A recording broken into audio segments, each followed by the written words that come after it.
안녕하세요. 작은 과일 가게를 운영 중인 30대 여성입니다. 처음부터 사업을 했던 건 아닌데 남편과 어머님이 이렇게 제 인생을 바꾸어 놓았네요. 후회는 없어요. 이 일을 시작하지 않았다면 지금도 하루하루 남편과 부딪혀가며 스트레스 받아가며 그렇게 살았을 것 같거든요. 그러니 그런 생각을 하면 지금 저에게 주어진 이 시간에 감사할 뿐이지요. 님이라는 글자에 점 하나만 찍으면 남이라더니 어쩌면 노래 가사도 그렇게 잘 썼는지 살다 보니 저에게도 남편은 더 이상 님이 아니라 남보다도 못한 사람이 되었어요. 하지만 편의상 일단은 남편이라고 부르겠습니다. 남편하고는 지인의 소개로 만났어요. 남편 쪽에서 먼저 결혼을 전제로 한 여자를 소개받고 싶어 했고 그 이야기를 전해 들은 제 지인이 다리를 놔준 거였죠. 저도 결혼 생각이 아예 없던 것은 아니기도 했고요. 그래서 싫은데 억지로 나간 자리였다 그렇게 말은 못하겠습니다. 못 이긴 척 나간 자리였다고 설명하면 적당하겠네요. 소개팅을 처음 해보는 건 아니었지만 그래도 예전과는 달리 이번엔 결혼 전제였으니 긴장 아닌 긴장이 되대요. 그래서 제 나름대로 평소와는 달리 화장도 좀 하고 옷도 예쁘게 차려입고 나갔어요. 그리고 약속 장소에 도착하니 누가 봐도 저만큼이나 긴장해 있는 남편이 먼저 도착해 저를 기다리고 있었죠. 이후로 서로 어색하게 인사를 나누고 남편의 주도로 대화가 이어졌는데 이혼한 마당에 이런 이야기를 하기도 좀 우습지만 시간이 어떻게 흘렀는지도 모를 만큼 말이 잘 통했어요. 그래서 커피까지 마시고도 서로 아쉬워 헤어지지 못하고 맥주 한잔 하자며 장소를 옮겼고 3일 만에 두 번째 만남을 가졌죠. 이후로 저희는 정말 말 그대로 서로에게 불이 붙어 2주 만에 정식으로 사귀는 사이가 되었습니다. 나이 30이 넘어 결혼을 전제로 한 만남이다 보니 저희는 연애 시작부터 서로에 대해서 뿐만 아니라 서로의 가족이나 직장에 관해서도 많은 이야기를 나눴어요. 사실 친구들을 보니까 연애할 땐 서로 좋아서 서로만 생각하다가 결혼을 앞두고 이런저런 조건이 맞지 않아 헤어지는 경우가 종종 있었기에 저는 그런 실수는 하지 말아야지 싶었거든요. 그리고 그렇게 알게 된 게 일단 남편의 경우 부모님 두 분 다 당시 60대 초반으로 아버님은 회사를 다니신다 했고 어머님은 전업주부라고 했습니다. 그리고 밑으로는 3살 어린 여동생이 있다고 했죠. 듣기에는 정말이지 지극히 평범한 가정이었어요. 또한 남편이 말하길 자기 부모님은 노후 준비가 다 되어 계시다며 자기는 전혀 신경 쓸 게 없다고 했으니 결혼 상대로는 대단히 좋을 것도 아니었지만 그렇다고 딱히 걱정할 것도 없다 싶었달까요? 그리고 제 친정 또한 상황이 크게 다르지는 않았습니다. 친정아버지는 여전히 직장 생활을 하고 계셨고 친정어머니도 이모와 함께 반찬 가게를 하고 계셨으니까요. 노후 또한 제가 걱정할 건 하나도 없었고요. 그런데 1년 반의 연애 끝에 정식으로 결혼 이야기가 진행되면서 황당한 사실이 하나둘씩 까발려지기 시작했습니다. 시작은 아버님의 회사였어요. 당시 남편은 아버님이 모 회사의 고문 같은 역할로 계시다고 했는데 그건 정말이지 부풀린 수준이 아니라 아주 새빨간 거짓말이나 다름이 없었습니다. 아버님은 실은 지인의 사무실에서 사무보조 정도를 해주는 수준이셨는데 그마저도 지인이 나오지 않아도 된다고 하는 걸 아버님이 억지로 나가고 계시던 상황이었거든요. 하지만 남편은 그저 아버님 자존심을 지켜드리고자 살짝 뻥튀기를 한 것뿐이라며 오히려 저더러 그 정도도 이해를 못해주냐고 적반하장으로 나오는 게 아니겠어요? 그래서 그럼 도대체 시부모님 두 분은 무슨 돈으로 생활비를 대시냐니까 그건 제가 걱정할 게 아니래요. 어쨌든 노후 준비가 되어 있는 건 사실이라며 자식들한테 손 벌리고 그러실 분들은 아니라면서 말이죠. 친정에서는 이 사실을 아시고는 솔직히 많이 황당해 하셨어요. 아버님의 직장이 문제가 아니라 남편이 어쨌든 고의로 저를 속였다는 게 문제라고 하시면서요. 하지만 나오던 결혼 이야기를 없던 일로 하고 헤어지라 말씀은 차마 못하시는 눈치셨습니다. 왜냐하면 이 일이 있기 전까지 적어도 남편과 저 두 사람만 놓고 보자면 정말 알콩달콩 예쁘게 잘 만났거든요. 싸워서 울고 짜고 하는 일도 없었고 게다가 남편이 저희 친정부모님을 뵙기 전이었음에도 불구하고 생신이면 케이크 사서 제 손에 들려보내, 명절에는 과일 보내. 나름대로 잘했던 건 사실이었으니까요. 그래서 저희 친정부모님도 비록 직접 만난 적은 없었지만 무척이나 좋게 생각하고 계셨습니다. 특히 친정아버지는 제가 결혼하면 사위를 아들이다 생각하고 잘해주시겠다며 정말 기대가 크셨고요. 그러니 실망하긴 하셨어도 헤어져라 소리는 차마 못하시는 눈치셨죠. 그리고 무엇보다도 저도 남편에게 실망한 건 사실이었지만 그렇다고 사랑하는 마음이 순식간에 사그라들진 않았으니 말이 나왔으니 말이지만 답이 그게 아닌 게 뻔히 보이는데도 잘못된 결정을 내리는 사람들 보면 사람들이 지 팔자 지가 꼰다 그러잖아요. 저도 사실 그런 사람들 중 하나였고요. 그런데 막상 저도 제가 선택을 해야 하는 입장이 되니까 머리로는 하나를 보면 열을 안다고 헤어지는 게 맞는 것 같은데 자꾸 마음은 한 번만 더 믿어볼까 그런 생각이 들대요. 그래서 결국 남편과 부부의 연을 맺었습니다. 하지만 제 선택을 후회하기까지는 정말 오랜 시간이 걸리지 않았어요. 결혼한 지 2달이 되도록 남편이 경제권을 넘겨주지 않아서 결국 작정하고 제가 따지고 들었는데 그제서야 남편이 실은 시부모님 생활비를 대드리고 있었다는 걸 털어놓았거든요. 그것도 1, 20만 원 수준이 아니라 한 달에 무려 100만 원씩이나 드리고 있었죠. 어이도 없고 황당하고 제가 이제껏 드린 걸 돌려받아 와라 그런 억지는 쓰지 않겠다.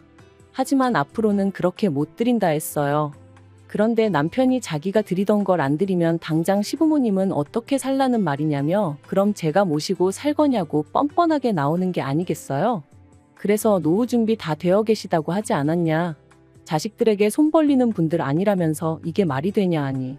이제 시부모님 연세 60 좀 넘으셨는데 어떻게 벌써부터 노후 자금을 쓰라고 하냐면서 자기는 그렇게는 못한답니다.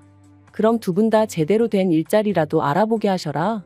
특히 어머님은 어디 편찮으신 것도 아닌데 왜 집에 계시냐 했더니 그 연세에 어디 가서 일을 하시냐며 저에게 못됐다 하는데 정말이지 노후 자금을 쓰기엔 너무 젊고 일을 하시기엔 너무 늙었다는 남편의 문혼일을 도무지 당해낼 수가 없었네요. 그래서 결국 저희는 결혼한 지 3달 만에 네 돈은 네 돈, 내 돈은 내 돈, 말 그대로 반반 결혼 생활을 시작하게 되었습니다. 가뜩이나 얼떨결에 신혼집도 친정에서 해주셔서 이렇게까지 결혼하는 게 맞나 긴가민가 했는데 반반 결혼 생활까지 하게 되니까 솔직히 기분이 정말 별로였어요. 하지만 여기서 끝이 아니었습니다. 이제 와서 말이지만 아무리 사랑했던 사이라도 거짓말과 돈 문제로 자꾸만 부딪히니 마음이 빠르게 식어만 가더라고요. 그런데 정작 남편은 아무 일도 없었던 것처럼 행동을 하니 저 인간이 미친 건가 아니면 내가 못된 건가 싶어 자괴감도 심해져 갔죠. 하지만 어쨌든 이미 결혼은 했고 싸운다고 상황이 나아지면 모를까 오히려 스트레스만 더 심해져 갔으니 다른 부부들도 별반 다르지 않을 거란 나름의 위로를 하며 그렇게 결혼 생활을 이어나갔습니다. 그런데 그렇게 1년쯤 지났을까? 하루는 남편이 뜬금없이 식당을 하고 싶다대요? 식당이라니 할 줄 아는 건 라면 끓이는 것밖에 없었으면서 말이죠. 제가 뜬금없이 웬 식당이냐 그거 아무나 하는 거 아니다 했습니다. 그런데 남편은 어디서 뭘 보고 그런 확신을 얻었는지 자기가 기똥찬 아이디어가 있다면서 자기만 믿어라 어쩌라 난리도 아니었어요. 하지만 장사도 돈이 있어야 하지 남편이 얼마나 돈을 모았을 것 같지는 않았거든요. 그래서 그래 당신 마음대로 알아서 해 했습니다. 말로만 저러다 말겠지 설마 뭘 어쩌겠나 싶었거든요. 그런데 제가 남편을 너무 과소평가했던 모양입니다. 식당 이야기가 나오고 정말 2주도 안 돼서 남편이 회사에 사표를 썼다며 저한테 통보를 해왔으니까요. 아무리 반반 결혼 생활을 하고 있다지만 눈앞이 깜깜해지는 기분이었어요. 남편은 저한테 피해가는 일은 없을 거다. 오히려 제가 자기 덕을 보게 될 거다 하며 큰 소리를 뻥뻥 쳐댔지만 별 믿음도 안 갔고요. 그런데 이게 웬걸요? 회사를 관둔 지 2달 만에 남편은 보란듯이 서울 시내에 있는 식당을 인수했어요. 저도 말은 안 했지만 속으로 정말 깜짝 놀랐답니다. 그래도 원래 장사하던 가게를 인수했으니 권리금이랑 보증금이랑 못해도 몇 천은 들어갔을 것 같았는데 그 돈이 다 어디서 났나 싶기도 했고요. 하지만 알아서 괜히 골머리 썩느니 모르는 게 낫겠다 싶어서 굳이 묻지 않았죠. 초반에는 남편이 나름대로 기합이 바짝 들어가서는 아침 9시에 나가 새벽 4시에 들어오는 생활을 이어갔습니다. 그리고 그런 남편을 지켜보면서 저는 하마터면 거의 감동할 뻔했어요. 하지만 역시나 반년도 되지 않아 남편은 언제 그랬냐는 듯 점점 풀어지기 시작했고 급기야는 가게 오픈 시간도 자기 멋대로 바꾸는 거예요. 그래서 제가 그렇게 장사하면 손님들이 찾아오겠냐 한마디 했더니 그럼 네가 한번 해보던가 하며 버럭 소리를 지르는 게 아니겠어요? 어이가 없었죠.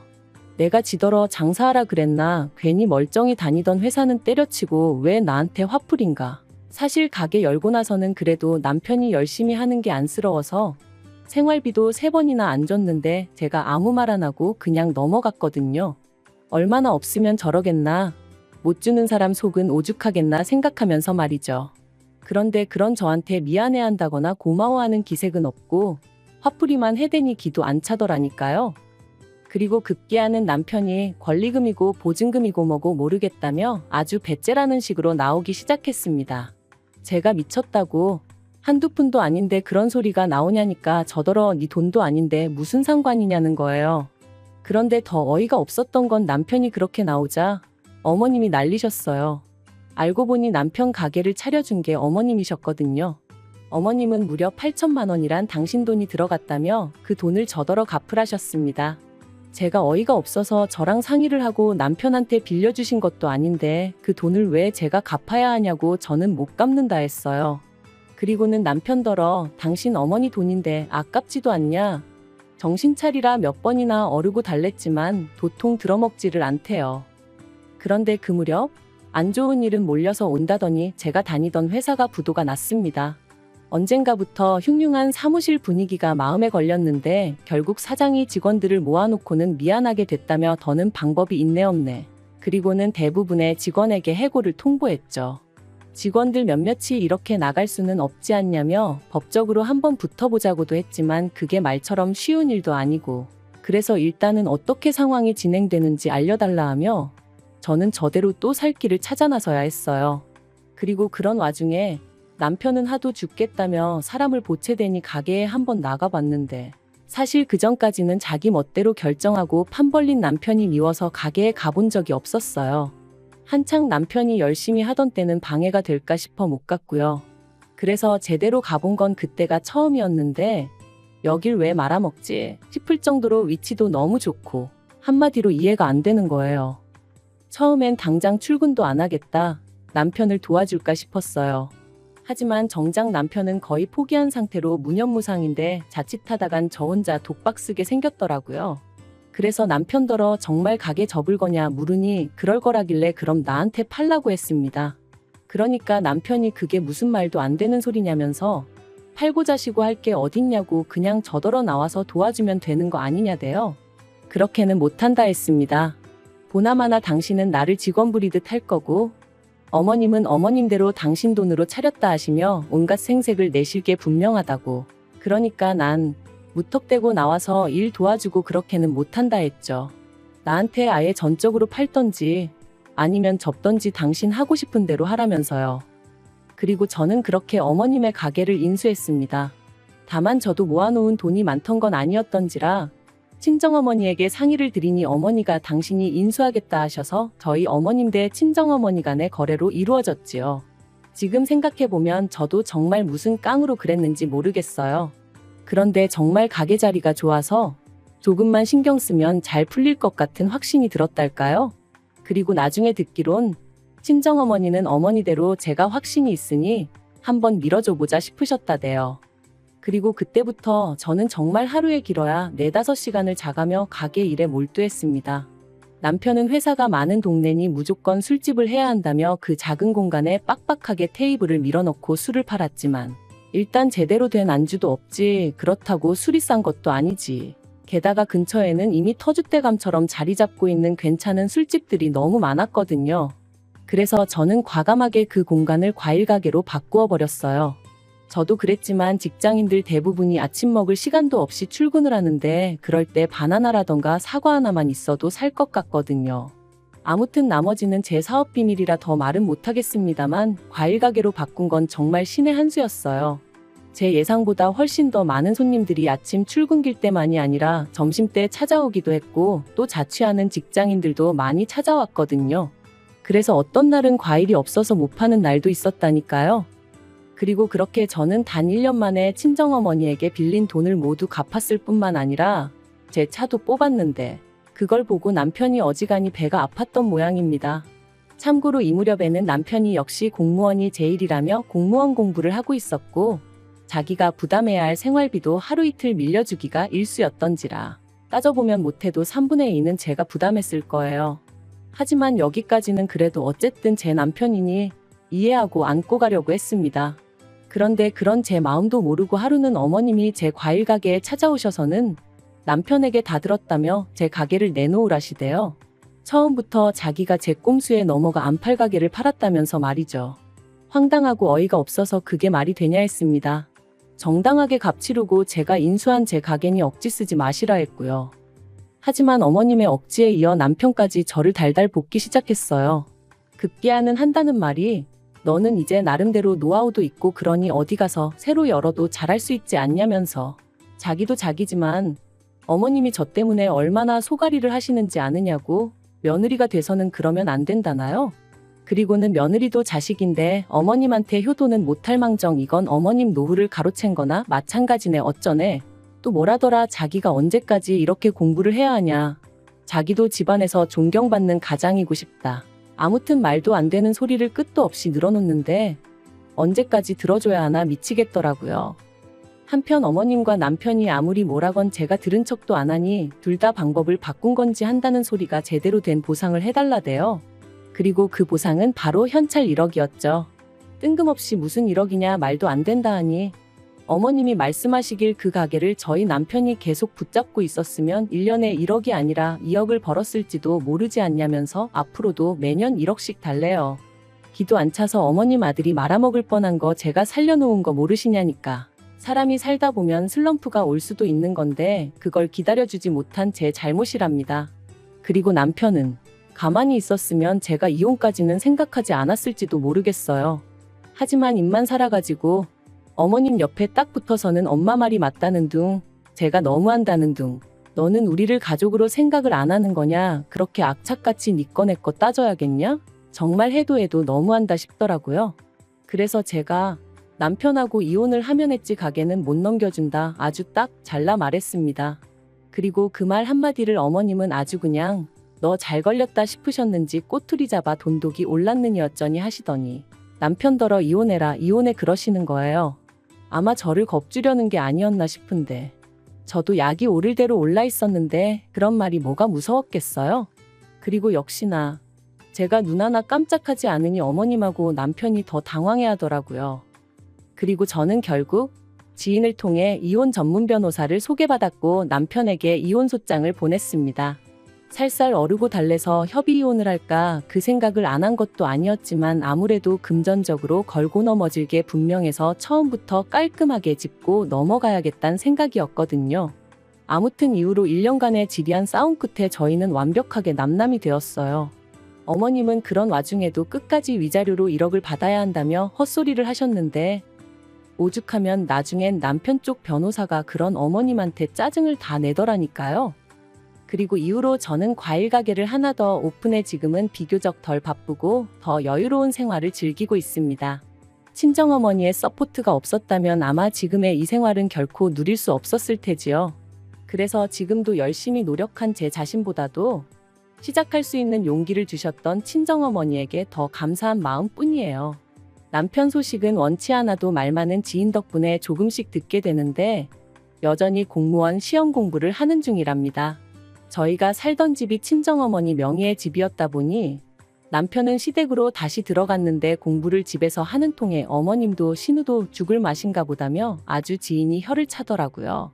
그러면서 저더러 저런 사람인 줄도 모르고 소개시켜 미안하다길래 아니라고 저도 한때는 좋은 사람이라 생각하고 결혼까지 했던 건데 누굴 탓하겠냐 그런 소리 하지 마시라 했습니다.